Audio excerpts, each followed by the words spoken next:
You was in Vegas when Pac got shot, right? Give me a play-by-play of everything that took place from your point of view. All right. Well, they was everybody we knew we already knew. Me, Greg, which Greg was Papa G's assistant. But me and Greg and everybody was tight. Everybody, we was young. So we kind of was all tight. We was like a little family up in the office. So Keisha used to answer the phones and all of that. So we kind of was like, let's go to Vegas. Let's all go to Vegas. We wanted to be a part. We knew the fight. We ain't never been to that before. So we all wanted to go. So we found out that if we went, we'd have to do some stuff around the club. So we was like, all right, well, we gonna go. I knew I shouldn't have went because my daughter was just born. But I was like, I wanted to go. I just had to go. So me and Greg, I jumped in the car with Greg. Keisha and them was kind of like not too far from behind us. We all headed out to Vegas. We got to Vegas we left on a Friday, like right after we left Death Row. We got off, and we kind of all hit the road like probably about like I think after we got off work. I can't remember how that worked, but by the time we got to Vegas, I can't remember if it was like 1 or 2 in the morning. Oh yeah, you know what? Actually, we left kind of late because we didn't get there till like 5 or something in the morning. And when we got there, the sun came up, and I remember us going to see the White Tigers. We was just looking at them or whatever. So, that day we stayed out there. The first night we drove out there, we stayed out there. Now the next day we got up. Greg had to do some stuff with Papa G, so I kind of went with them. I think I went with them. We kind of hung around a while. Me and Greg decided to go to the casino. We were at MGM, and I was gambling on the table. I was shooting dice, so I seen the whole entourage with Suge and Tupac and them coming through. I seen everybody walking. They walked right by the table, and I was wondering what was going on because the way they was moving. But I didn't know nothing had really just happened because I just knew, when you a celebrity and you moving through Vegas like that, and you got you know what I'm saying, you a high profile celebrity like Tupac and Suge was at that time. Everybody gonna want to follow and see what you got popping. They gonna want to roll behind you anyway. So I kind of just looked at it like, well, maybe they just moving and everybody with them, and I'm not finna try to go with them because I can't because I got money on the table. I'm gambling, so I just let that go. So after I finished gambling, me and Greg had went back to our hotel room. Now we got there, we decided to go so late, we couldn't even stay on the strip. We had to stay way on the other side of Vegas in some hotel. I can't even remember what the hotel was. But me and Greg went back to the hotel. We changed and we hit up the club after the fight. So when we got to the club, everybody was kind of talking like something had happened, like, oh, Tupac and Suge and them got shot or whatever. But we didn't know if that was real or not because we ain't seen Suge and them. We ain't heard nothing else from nobody else. We just hear everybody else talking in the club. So I started noticing like, well, let me not say that. I'm not because I don't care. Suge was always late. I don't care. It could be party the next day and he's still gonna be late. You know what I'm saying? He would they would always show up late for anything. So for by them not showing up on time, it didn't really raise no questioning in my head like something might have happened. But they never showed up that night. Nobody never showed up. And I mean, Run DMC was there, Craig Mack was there performing. I mean, the Wu-Tang was in the building. I mean, they never showed up. So it wasn't until I got back to the hotel room. So I got back to the hotel room and I was ready to crash. And I decided to turn the TV on. I'm like, let me turn the TV on. I fall asleep on the TV. Let me turn the TV on. So as soon as I turned the TV on, it was like that was what was on every channel. Tupac and Suge just got shot. And they showed the car and all of that, being, ran off at high, how it was on sitting on all flats with the bullet holes. They showed all of that on TV. And me and Greg is looking like, what? We couldn't even we got in so late, it just seemed like we didn't even really even get a chance to sleep before Papa G was calling saying they got to hurry up and get back to LA. So the next morning, we didn't even wake up good and we was already on our way back to LA.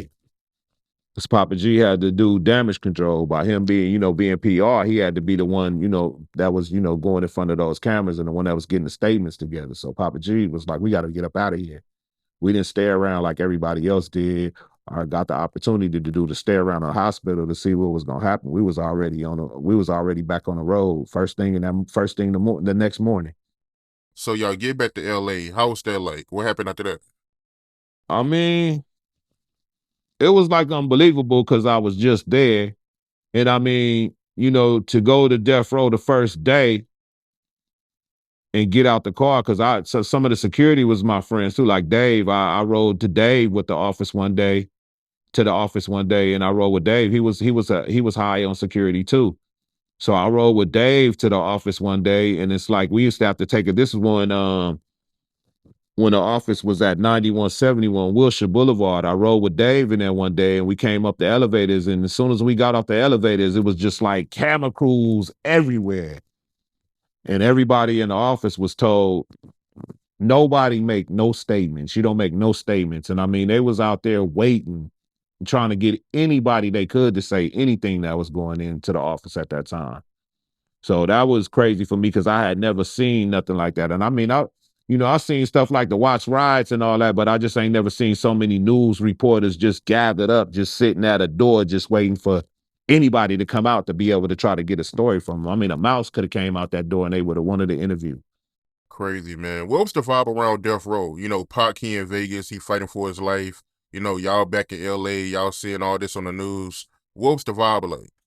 I mean, we all thought he was gonna pull through.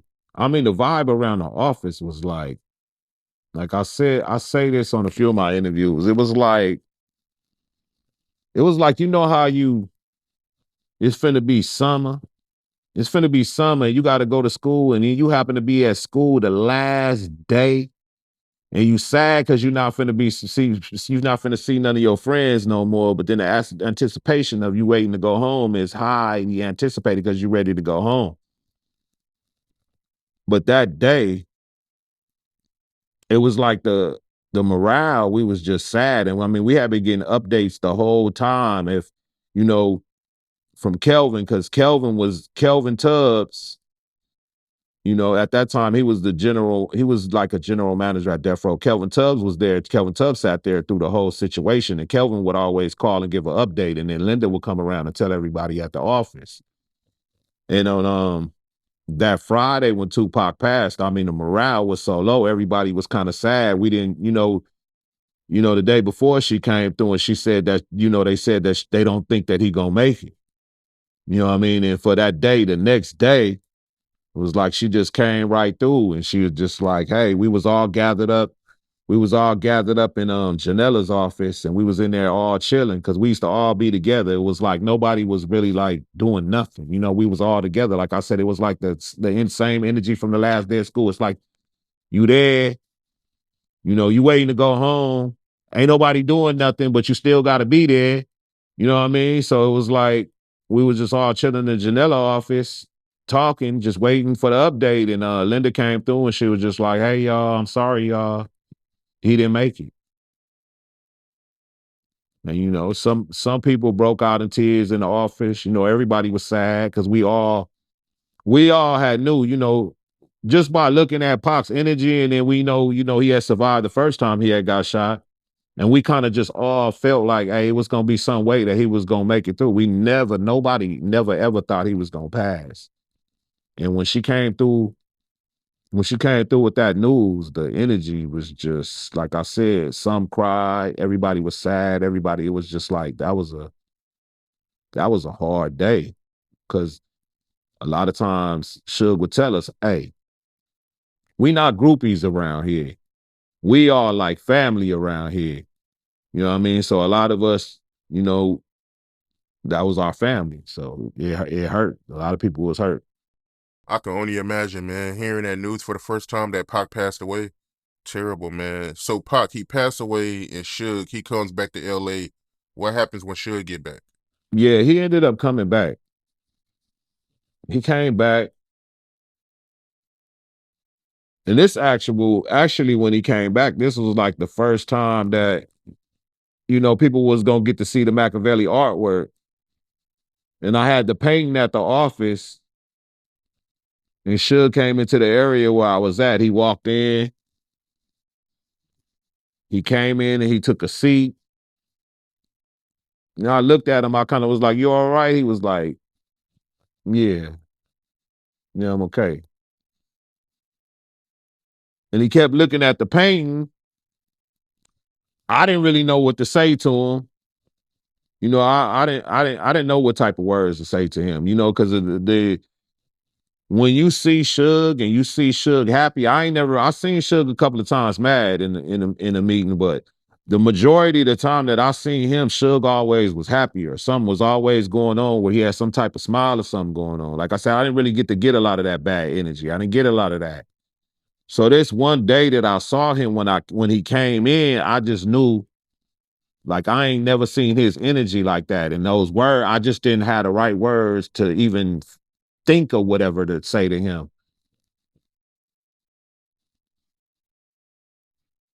He was just telling me after that, he was just saying that he was gonna go do this interview. He was telling me he was getting ready to go do this interview. And I just asked him, can I go with him? And then, I walk with him, and then that's how people got the footage of me coming in, during the first time that, he had the first interview with BET after everything. When I came in the room with him, when he, did the interview in front of the original artwork. So that was a gloomy day because that energy was just yeah. So that's the interview that Suge did right after Tupac got killed with BET with the Tupac picture in the background. Yeah, with Stephanie Fredericks from BET at that time. She was like one of they big on show hosts at that time for the news and all of that. So yeah, Stephanie Fredericks did the interview. Yeah, for BET. So yeah, I sat right there and watched the whole interview. If I'm not mistaken, you was there when they brought back Tupac Euthanasia chain, right? Back to LA. Yeah, I mean, I wasn't there when they brought it back, but I was in the office when they bought it in there, and they bought it in there like a little. It was like in a case, like you would see like in a museum where it had the chain in like a glass case, and the chain just hanging there. So I saw that. And when I saw it, it was in Roy Noah's office. The first time I saw it, it was in there. It was sitting on top of something that they had in there, but it was in this glass case. The euthanasia chain was in there, hung there. It was like a museum piece already, just sitting in their office. And I just walked up to it and I looked at it. And when I looked at it, you could kind of see where it still had a little blood on it, where it had the blood on it. And they ain't really get it, clean it off, but you could kind of see that in there. So that was like, yeah, man. That was a crazy situation. When I'm here and I'm really thinking about how everything really played out, like, yeah, that was a real crazy situation, just to see that. It's like kind of mind boggling to see that.